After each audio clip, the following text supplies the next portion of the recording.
Hey guys, Coach Goto here from Icons Rugby. How's it going? Back in beautiful Australia, just hanging out at the Icons Training Centre upstairs at the Icons Sportswear office, and just finished having a really good meeting with a Kiwi coach coaching over here in Australia, and we had a chat about youth development, and it got we spoke about a lot of things, and it kind of tagged into we started speaking about passing and the skill set around passing, and it kind of unlocked a interesting conversation that I've had with a few players and not many coaches, and it kind of tagged into this area that coaches and players have their points of view on skill sets, and passing is a great example of how to pass.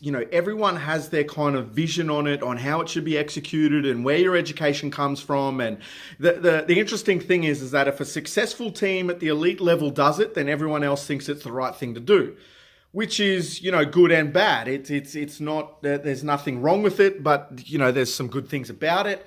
But it got us talking about the skill sets required. And, this coach I was talking to, great fella, man, great coach too. And he was speaking about how he coaches passing. And I asked him, we started discussing around, is that the right thing for each player? And, he looked at me pretty strangely and said, well, yeah, it's the best way to pass. And I agreed with him. In a perfect world, it is the best way to pass. But what happens if the pass ends up on the outside of the body above the head? Oh, what happens if the pass ends up on the inside of the channel at the hip?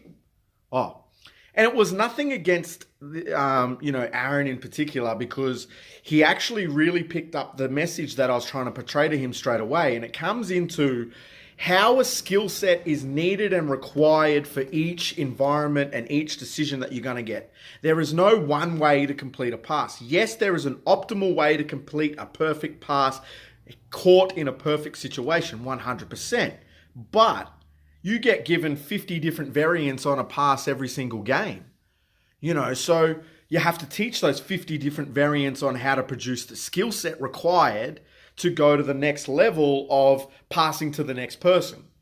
And you hear coaches all the time say, no spiral passes, don't shift the shit, don't do this, don't do that. And for me, it's like, well, if you've got a 4-on-2, right, let's go to 4-on-2 and you receive a bad pass, you're teaching players at a young age to not pass that again because you've been given a shit pass, so you shouldn't pass again. Is that the right thing to do? Well, when you put it in that context, 100% not. And if you don't think that, then maybe you need to think about your coaching style. And if you're a player and you think that, then maybe you need to think about what you're trying to do as a player. Because as a player, you need to develop a skill set that requires that no matter what situation you're delivered, you can achieve the required result. You can't be a rugby player and go, I didn't receive a good pass, that's why I didn't give a good pass. No. Right? That is the wrong attitude to have, and that comes from coaches telling people, you shouldn't do this, you shouldn't do that. Don't shovel the shit, don't do this, don't do that. The question should be, if you can't give a great pass, don't give a pass. All right? If you can't deliver a catchable ball that provides a better opportunity for the next person, if you're going to pass them something at their bootlaces, then that's when you probably shouldn't pass. Right? But if you get a bad pass and you can give them something that provides an opportunity, even if it's a hip level pass, even if it's something high or something out in front, then you should give that pass 100%. And there's going to be coaches and players who disagree with me and are going to go, well, in this situation, this happened, in that situation, that happened. I'm just saying, in a general context, your job as a footy player is to, one, execute your skill, and one, provide an opportunity for your teammate to provide next to you to execute their skill required. That's your job. 100% that's your job.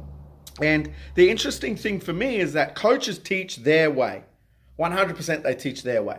I've never come across a coach who teaches 15 to 16-year-olds the 4 to 5 different methods of passing so that 15, 16-year-old has a better opportunity to make it as a player.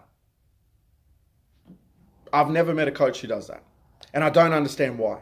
I personally do not understand why coaches don't teach the 4 ways or 5 ways of passing So, or 4 ways or 5 ways of skill sets. Why don't you teach the 4 ways or 5 ways of tackling, the 4 ways or 5 ways of cleaning out? Oh, there's not enough time. You can have 1,000 excuses.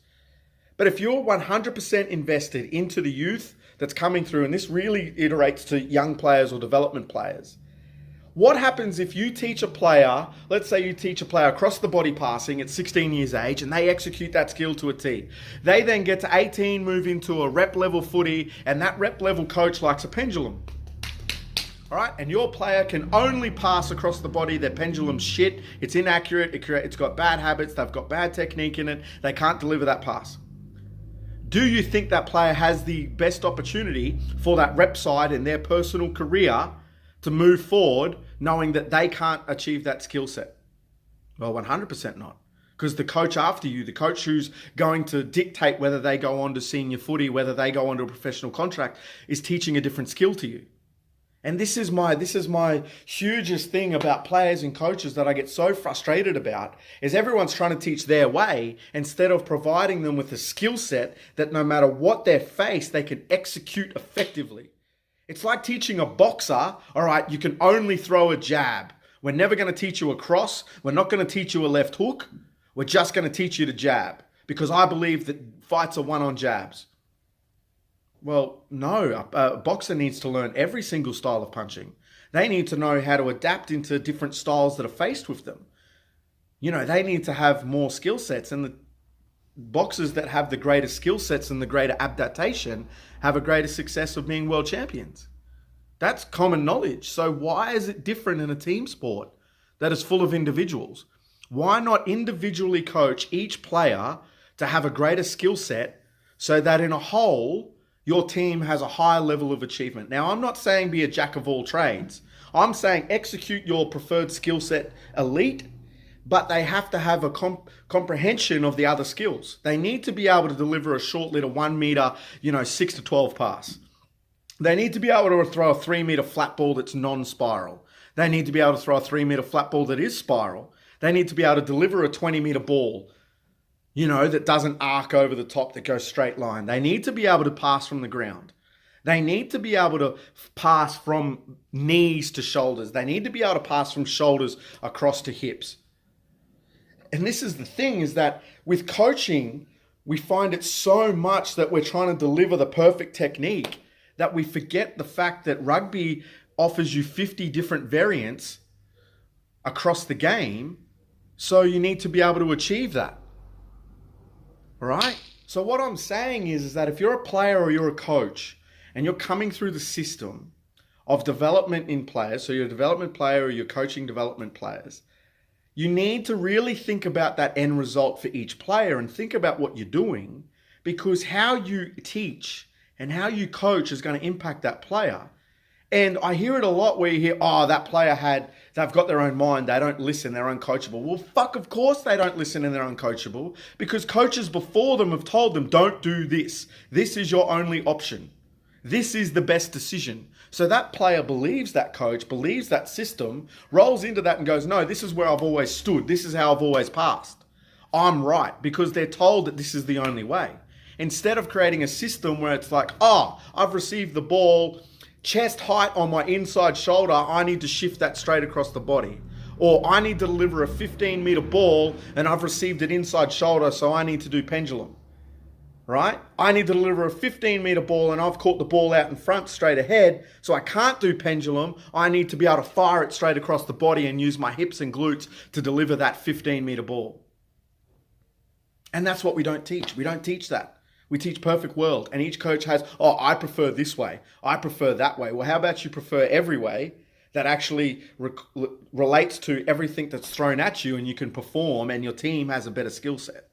So that's my thing today, guys, is with your skill set, performing skill sets that are required in every aspect of your game.